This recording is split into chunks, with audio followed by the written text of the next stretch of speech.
السلام علیکم ورحمۃ اللہ وبرکاتہ۔ اللہم صلی علی محمد النبی الامی وعلی آلہ وسلم تسلیما کثیرا۔ رب اشرح لی صدری ویسر لی امری واحلل عقدۃ من لسانی یفقہوا قولی۔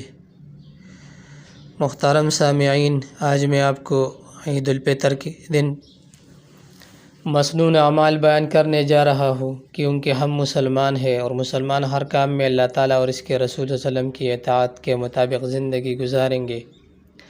اسلام میں آداب کی بڑی اہمیت ہے۔ ہمارے پیارے نبی صلی اللہ علیہ وسلم نے ہر عمل کے آداب اور طریقے سکھائے ہیں، عبادات کے طریقے، معاشرت کے طریقے، معاملات اور تجارت کے طریقے، سب ہمارے پیارے نبی صلی اللہ علیہ وسلم نے ہمیں سکھائے ہیں۔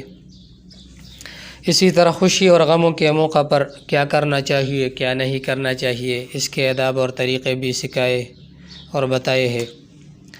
عید کا دن خوشی کا دن ہوتا ہے۔ عید الفطر کے دن چند مسنون اعمال بیان کرنے جا رہا ہوں۔ عید کے صبح جلد اور سویرے اٹھنا، یہ بھی ایک مسنون عمل ہے۔ اپنے محلے کی مسجد میں فجر کی نماز باجماعت ادا کرنا، غسل کرنا۔ رسول اللہ صلی اللہ علیہ وسلم عید الفطر اور عید الاضحیٰ کے دن غسل فرمایا کرتے تھے۔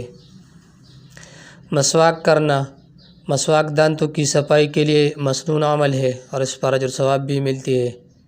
اچھے کپڑے پہننا، عید کے دن نئے کپڑے پہننا اور جائز زیب و زینت اختیار کرنا بھی مسنون و مستحب عمل ہے۔ رسول اللہ صلی اللہ علیہ وسلم اور حضرات صحابہ کرام رضی اللہ تعالیٰ عنہم اجمعین عید کے دن اچھے اور عمدہ کپڑے پہنا کرتے تھے۔ خوشبو لگانا، عید کے دن خوشبو لگانا، عطر لگانا بھی مسنون عمل ہے۔ عید کی نماز سے پہلے کھجور یا کوئی میٹھی چیز کھانا۔ رسول اللہ صلی اللہ علیہ وسلم عید الفطر کے دن چند عدد کھجور تناول فرما کر عیدگاہ جایا کرتے تھے۔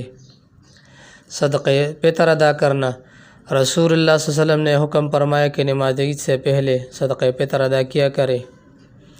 عیدگاہ جانا اور پیدل جانا، یہ بھی ایک مسنون عمل ہے۔ نماز کے بعد خطبہ سننے کا اہتمام کرنا اور ایک راستہ سے جانا اور دوسرے راستے سے گھر واپس آنا، یہ چند اعمال ہم نے بیان کیے ہیں۔ اللہ سے دعا ہے کہ اللہ ہم سب کو دین پر چلنے اور استقامت کی توفیق عطا فرمائے۔